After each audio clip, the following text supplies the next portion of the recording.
Good afternoon, everyone. In the vast expanse of the Himalayas, where oxygen thins and humans rarely go, lives a creature so elusive it's earned the name Ghost of the Mountains, the snow leopard, perfectly adapted to life at the roof of the world with its thick fur, large lungs, and nearly meter-long tail that serves as both a balancer and a blanket in the bitter cold. Snow leopards have always been fascinating to me.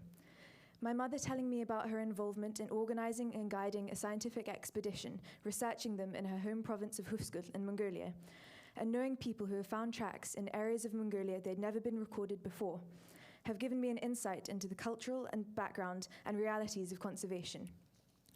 Today, I'll be talking about the intertwining of ecology, economics, and culture that makes snow leopard conservation so fascinating and vital, a cause that reveals profound insights about our changing relationship with the natural world. The snow leopard isn't merely a biological entity. They are deeply woven into the spiritual and cultural fabric of the Himalayan people. One particular tale from Nepal describes how the first snow leopard brought life to the barren mountains by sprinkling snow from its tail, creating rivers that nourished the valleys below. There are many stories of the saint and poet Milarepa, renowned for his connection with the natural world and ability to transform into a snow leopard.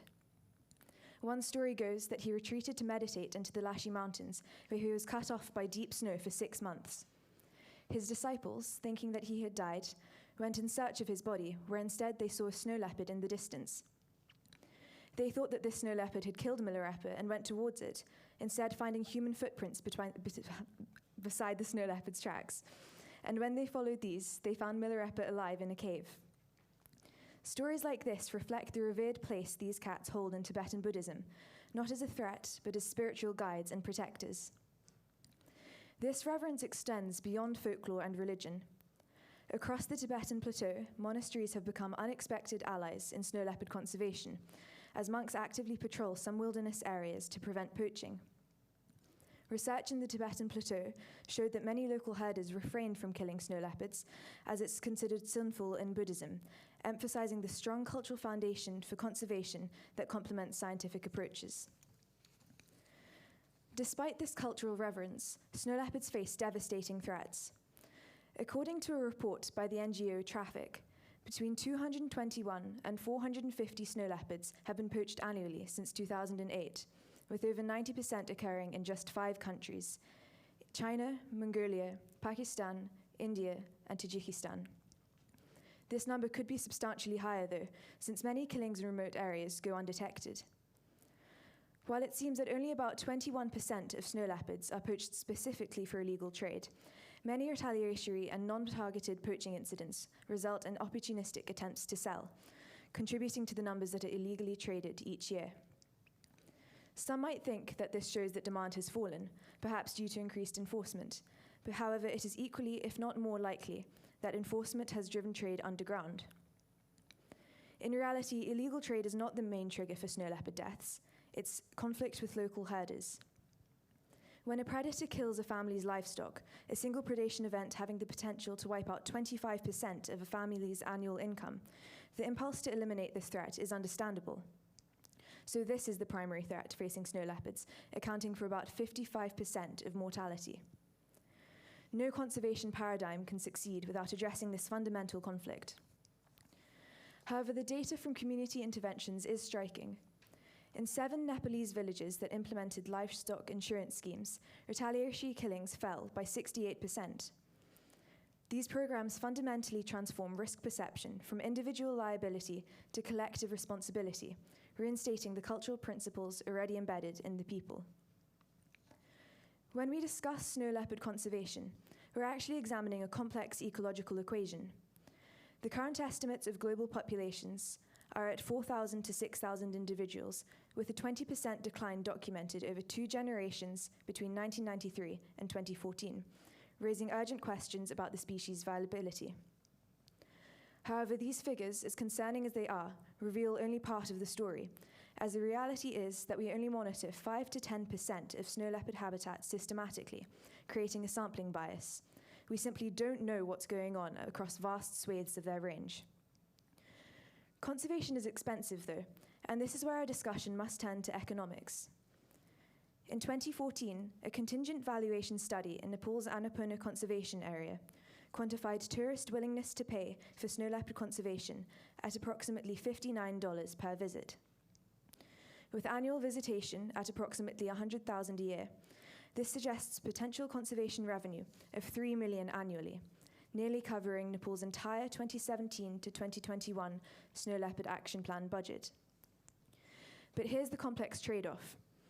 Implementing such fees would likely reduce tourism by up to 49%, translating to a local economic impact reduction from $41.5 million to $21.2 million. This illustrates the direct opportunity cost of conservation to local economies and emphasizes that conservation strategies must integrate robust economic mechanisms. In the Spiti Valley in India, predator-proof corrals reduced livestock losses by around 11% to less than 1% annually. The economics are compelling.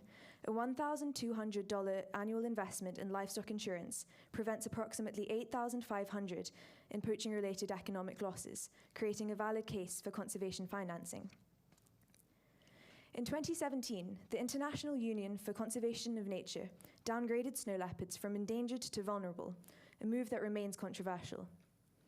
Proponents cited improved monitoring, which suggested slower population decline, along with a 28% increase in protected areas since 2000. Critics countered that the downgrade risks reducing funding and political urgency. Indeed, NGOs reported a significant drop in donor interest following reclassification.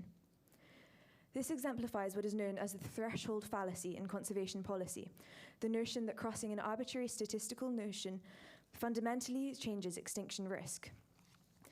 A vulnerable classification still implies at least a 10% extinction probability within a century under stochastic models, hardly a cause for complacency. No discussion of snow leopard conservation would be complete without addressing climate change, perhaps the most pervasive threat facing high-altitude ecosystems.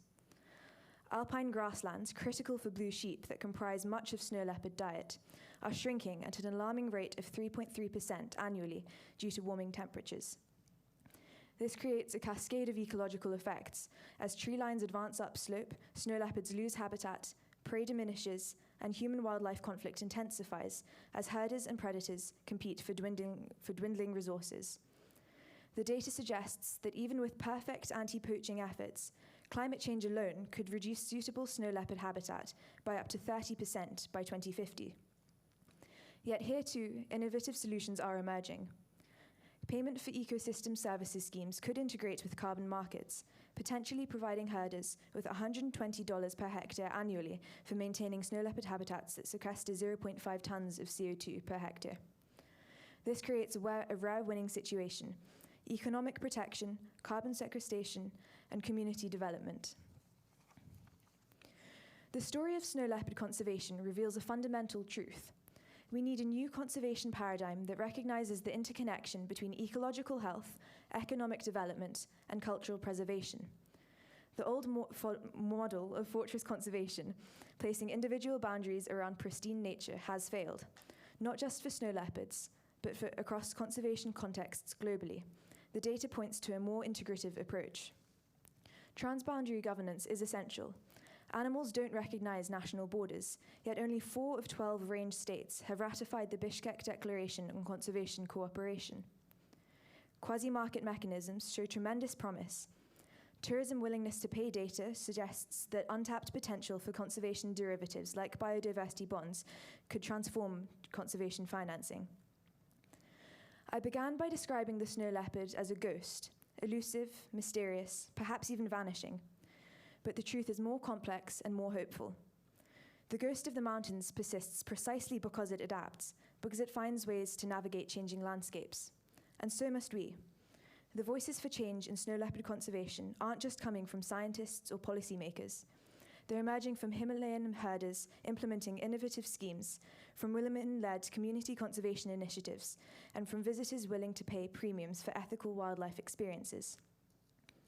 These voices teach us that effective conservation isn't about choosing between people and wildlife. It's about finding the middle ground where human prosperity and ecological health reinforce each other. It's about recognizing that economics and ecology aren't opposing forces, but are complementary perspectives on a single, integrated system. A Tibetan proverb states, "The snow leopard is the smile of the mountains." If we lose this magnificent creature, we lose more than a species. We lose an embodiment of wildness, a cultural touchstone, and a key component of ecosystems that sustain millions of people. But if we succeed, if we can navigate this complex conservation challenge, we demonstrate something profound about the human capacity for foresight, for innovation, and for harmonizing our needs with those of the natural world. The Ghost of the Mountains offers us not just a conservation challenge, but a pathway to a more thoughtful relationship with our planet. Thank you.